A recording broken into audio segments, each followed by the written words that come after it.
17,000 feet की ऊंचाई पर क्या बच्चों को सही सुविधाएं मिल रही हैं स्कूल में या नहीं। एक ऐसी संस्था सामने आई है और उसके साथ जो है दो संस्थाएं और जुड़ी हैं। हम सीधे नितिन जी से बात करते हैं। नितिन जी, कौन कौन संस्थाएं हैं और किस उद्देश्य से आप लोग जो है आज प्रेस कॉन्फ्रेंस की है?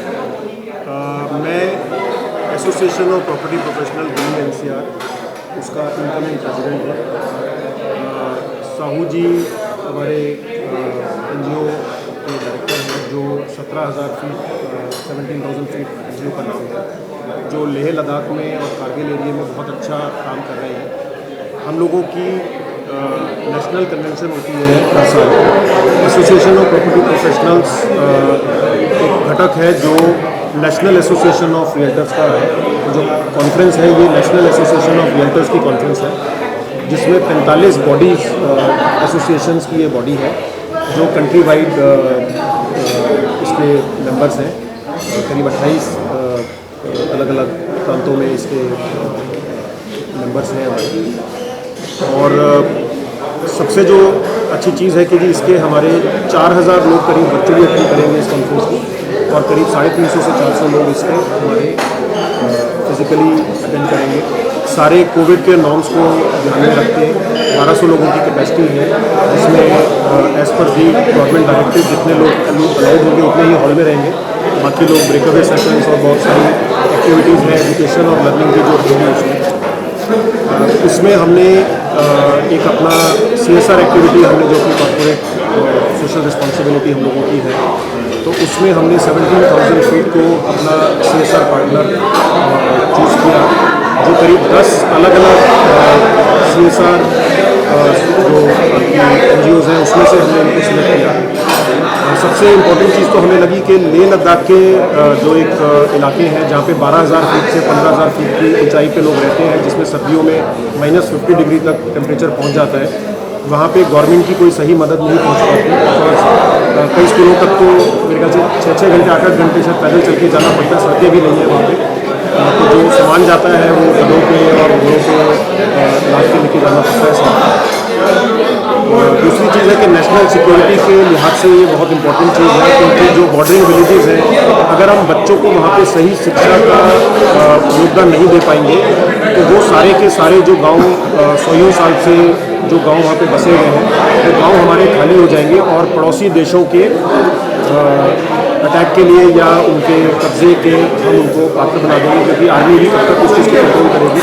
तो जो फर्स्ट लाइन ऑफ डिफेंस है हमारा, वो हमारा फर्स्ट लाइन ऑफ डिफेंस हमारा खत्म हो रहा है। प्लस ऑफ कोर्स जो वहाँ के बच्चे हैं तो उनको एक सही एजुकेशन आज के डिजिटल युग में मिल जाए, जहाँ पे बिजली भी नहीं है। तो साहू साहब की जो NGO है वो अच्छा उसमें काम कर रही है, जिसमें कि सोलर पैनल्स, बैटरी बैंक्स और जो बच्चे वहाँ पे काम कर रहे हैं वो टैब्स पे काम करेंगे और वो टैब्स की इंफॉर्मेशन हर 15 दिन में वो उसको अपडेट करते हैं, जो उसमें क्या पढ़ाना है और रिट्रीव करते हैं उसको, जो उन्होंने पढ़ाई करी क्या वो ठीक तरीके से पढ़ाई कर रहे हैं। स्कूल है 75 बच्चों का करीब स्कूल है, जिसमें मैंने कहा जाए कि लेह लद्दाख के जो बच्चे हैं वो डिजिटल हो जाएंगे। सर बिल्कुल हो गए हैं, जितना काम ये ऑलरेडी कर चुके हैं। हमने तो उनसे हमारा परिचय थोड़ा देर से हुआ है, नहीं तो शायद कुछ स्कूल तो हम अभी तक करने की कोशिश कर चुके होंगे। और सबसे जो अच्छी चीज़ है जी कि जो काम और जो योगदान as NAR National Association of Realtors हम इसमें करना चाह रहे हैं, तो इस कन्वेंशन का हमारा टारगेट 17.25 लाख रुपए का है, जो एक स्कूल को पूरा का पूरा मेकओवर इसको प्लान मिलते हैं, जिसमें बच्चों के नए झूले, फर्नीचर, बिल्डिंग का पूरा रीपेंटिंग और उसको जो भी मौसम के हिसाब से उसको ठीक, प्लस डिजिटल पैकेज है वो सारा का सारा उसमें मिलेगा। और अगर हम सक्सेसफुली आप लोगों के सबके सहयोग से और सब लोगों की राइट पब्लिसिटी से अगर हम ये सब अचीव कर पाए तो as NAR we will try कि हम हर साल कम से कम एक स्कूल का योगदान इस NGO को ज़रूर दें। साहू जी, आपके दिमाग में कैसा आया कि 17,000 फीट की ऊंचाई पर रहने वाले बच्चों को? पर्सनली मैं 1983 से मैं लद्दाख में ट्रैकिंग कर रहा हूँ। उस वक्त शायद मैं 18 साल का था। उसके बाद नौकरी करी, अपना काम में जुटे रहे। वेरी रिसेंटली सुजाता साहू जो हमारे फाउंडर हैं, she is also my wife, वो 2010 में एक ट्रैक पे गई थी, सोलो ट्रैक पे लद्दाख में गई थी और बीमार पड़ गई थी।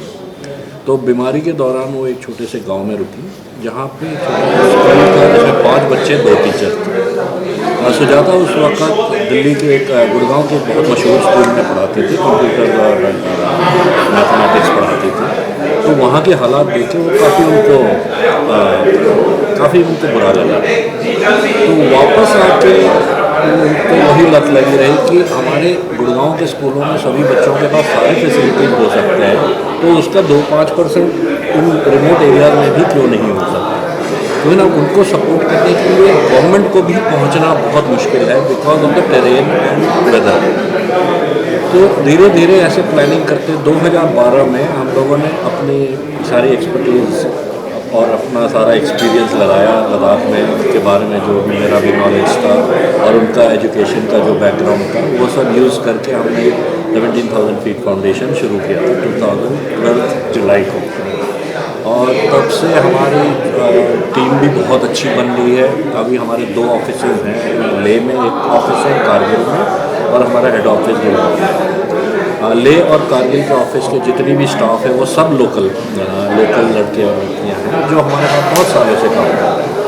और आज की डेट में हम लेह में कम से कम 220 स्कूल्स में काम कर रहे हैं और we have been upgrading the schools regularly, थोड़ा थोड़ा करके हर साल, और बहुत अच्छे हमारे पास मेजरेबल इम्पैक्ट आउटकम्स दिखे हैं। जैसे भी मैंने प्रेस कॉन्फ्रेंस के दौरान भी बोला था, हमारे स्कूलों में एनरोलमेंट जो है has increase by 43% in the last 4 years जब से हम मेजर कर रहे हैं, और drop out rates have dropped by 50%।